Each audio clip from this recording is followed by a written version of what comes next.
राधे राधे, नमस्कार, सत श्री अकाल। मैं हूं कोमल यादव। रोज की तरह कहानी का सिलसिला शुरू करते हैं। दरअसल रेप और दुष्कर्म का केस के मामले में जैसे ही कोई खबर निकल करके आता है, एक केस जो सबसे पहले लोगों के जहन में आता है वो होता है निर्भया कांड। हालांकि इस केस को भले ही 9 साल बीत चुके हैं, लेकिन आज भी अगर रेप और दुष्कर्म के जैसे मामला लोगों के नजर में आता है तो सबसे पहले एक चेहरा जो सभी के जहन में आता है वो निर्भया कांड को लेकर के ही आता है। दरअसल आज की पूरी कहानी को भी आप अगर सुनेंगे तो सेम केस वही है। जिस तरह की बर्बरता निर्भया कांड में निर्भया के साथ किया गया था, वही तरह की घटनाक्रम को अंजाम इस केस में भी दिया गया, जिसमें एक लड़की जो उड़ीसा की रहने वाली होती है, जिसको 6 अगस्त 2023 को रात 8:30 बजे के तकरीबन 4 लड़के ने मिल करके एक ट्रक में उसको बंद करते हैं। और बंद करने के बाद वो ट्रक सीधा वहां उड़ीसा से निकल पड़ती है और चलती ट्रक में 4 लोगों ने मिल करके उस लड़की के साथ बारी बारी करके दुष्कर्म करता है।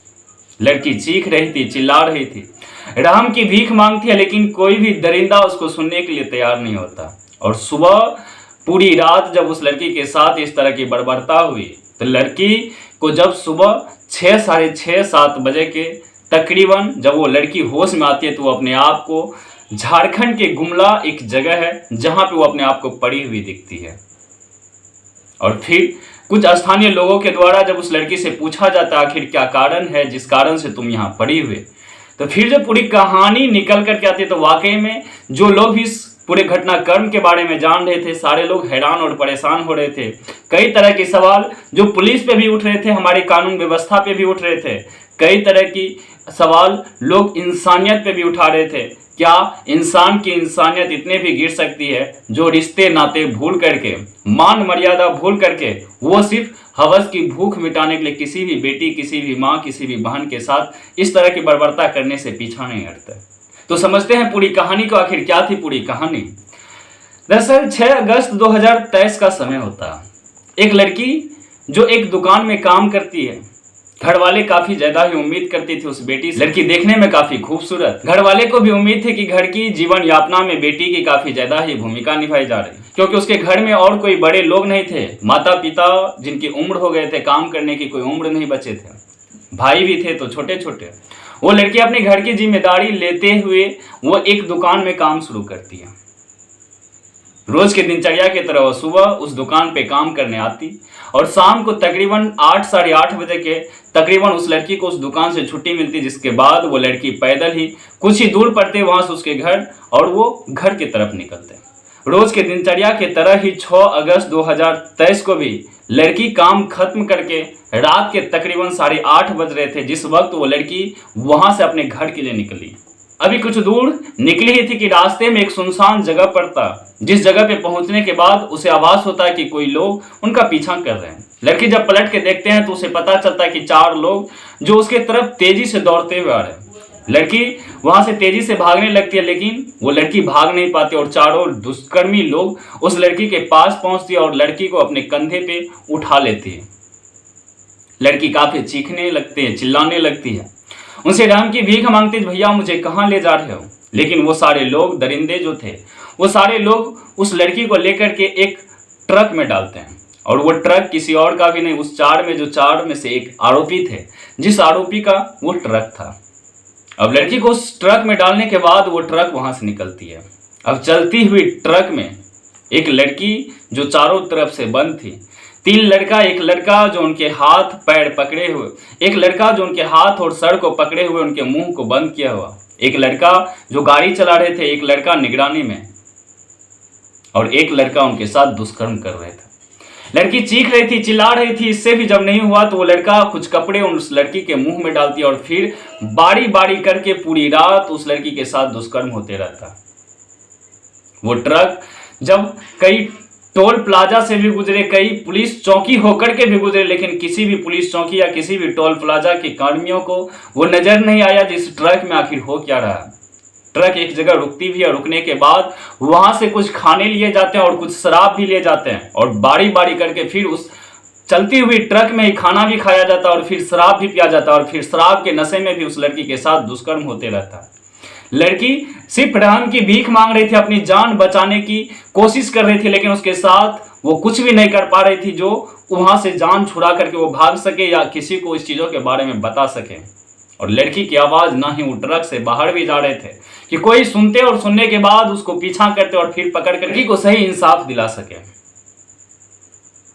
बदहोश सी हालत में लड़की तकरीबन जब लड़की के साथ 10 घंटा तक लगातार इसी तरह के दुष्कर्म होते रहता है, तो तब तक में समय 7 अगस्त 2023 का आ जाता है। सुबह की किरणें भी निकलने लगते हैं, लोगों का रोड पे आना जाना भी शुरू हो जाता है। तो लड़की की जब आंखें खुलती है तो लड़की अपने आप को झारखंड के एक जगह है गुमला, वहां पाती है। कुछ लोग जब उस लड़की को देखते हैं, कुछ लोग टहलने के लिए भी बाहर निकले थे और कुछ लोग जिनका दूर की फैक्ट्री में काम करने के लिए जाना था, वो लोग भी उस रास्ते से गुजर रहे थे। तो उस लड़की पे नजर पड़ता तो लोग उस लड़की के पास पहुंचते। पहले तो अनुमान लगाया जाता था अलग से कि वो लड़की कहीं हो सके कि पागल हो या सड़क पे भीख मांगने वाली लड़की हो, रात में यहीं सो गए। लेकिन जैसे जैसे लोग उस लड़की के पास पहुंचते हैं तो देखने के बाद लग रहा था कि वो लड़की किसी अच्छा फैमिली से बिलोंग करती, और उसको देख करके ही अनुमान लगाया जा सकता है कि इस लड़की के साथ दुष्कर्म हुआ, इसके साथ रेप हुआ, इसके साथ घिनौनी कृत्य किया गया, क्योंकि उस लड़की की कपड़ा जगह जगह पे फटी हुई।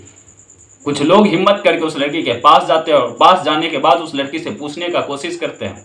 स्थानीय भाषा में उस लड़की से बात करते हैं, लेकिन जब लड़की से बात किया जाता तो लड़की जो उधर से रिटर्न भाषा बोलते हैं वो भाषा किसी भी लोगों को समझ में नहीं आ रहा था।